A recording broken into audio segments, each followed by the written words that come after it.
O cenário político brasileiro continua em efervescência, com declarações contundentes de figuras proeminentes.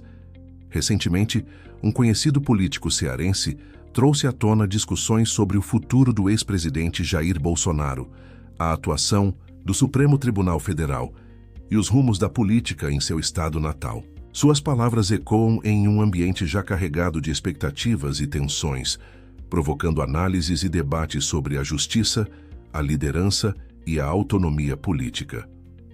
A questão central paira sobre a possível prisão de Jair Bolsonaro. O político cearense, com sua vasta experiência e conhecimento jurídico, expressou a crença de que a prisão acontecerá. No entanto, ele enfatizou a necessidade de que o processo ocorra com a máxima prudência e respeite todas as garantias legais. Para ele, mesmo que se trate de uma figura tão polarizadora quanto o ex-presidente, o devido processo legal deve ser assegurado a qualquer indivíduo, sem exceção.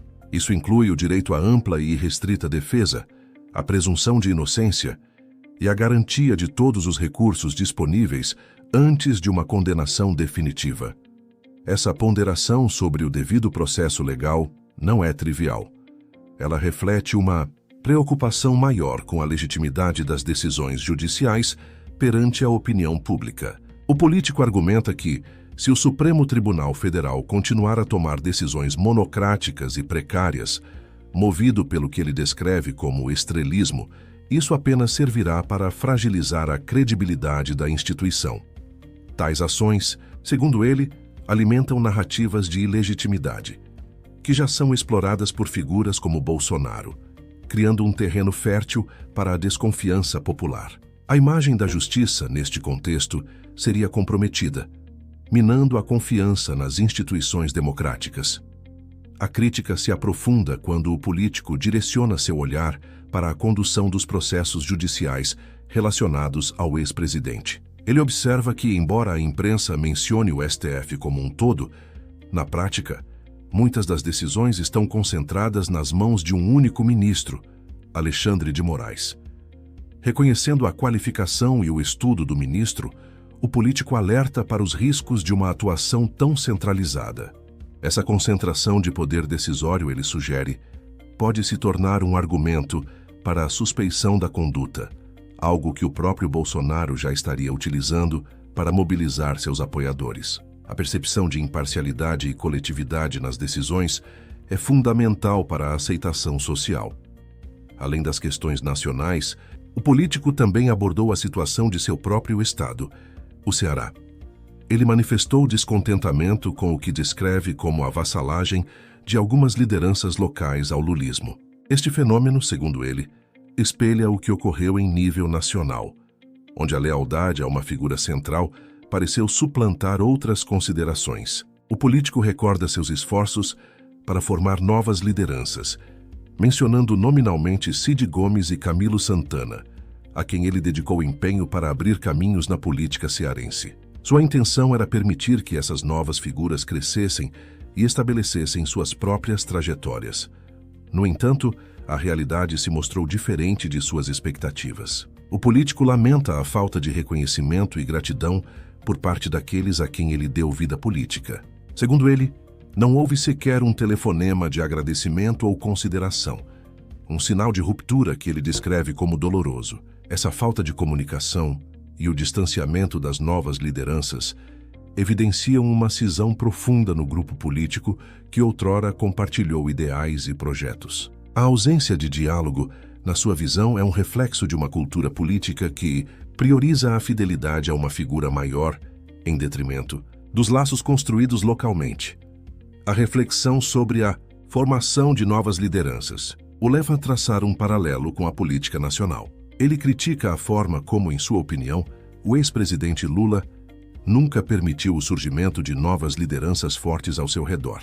Ele questiona quem seria o segundo petista de real influência, mencionando Fernando Haddad e Dilma Rousseff como exemplos de figuras que, embora tivessem papéis importantes, não teriam sido incentivadas a desenvolver uma autonomia plena. Essa estratégia ele classifica como coronelista, um modelo que ele veementemente abomina e que, infelizmente, tem ressonâncias históricas e traumáticas no Ceará, seu estado de origem. A perpetuação de um modelo de poder centrado em uma única pessoa impede a renovação e a diversificação de ideias na política. A decisão do político de se tornar inelegível em seu estado é um ponto crucial em sua narrativa. Ele explica que, ao ver seu irmão ser eleito e reeleito governador, optou por não concorrer a nenhum cargo no Ceará. Aos 50 anos, ele decidiu abrir espaço para que outras pessoas tivessem a oportunidade de liderar.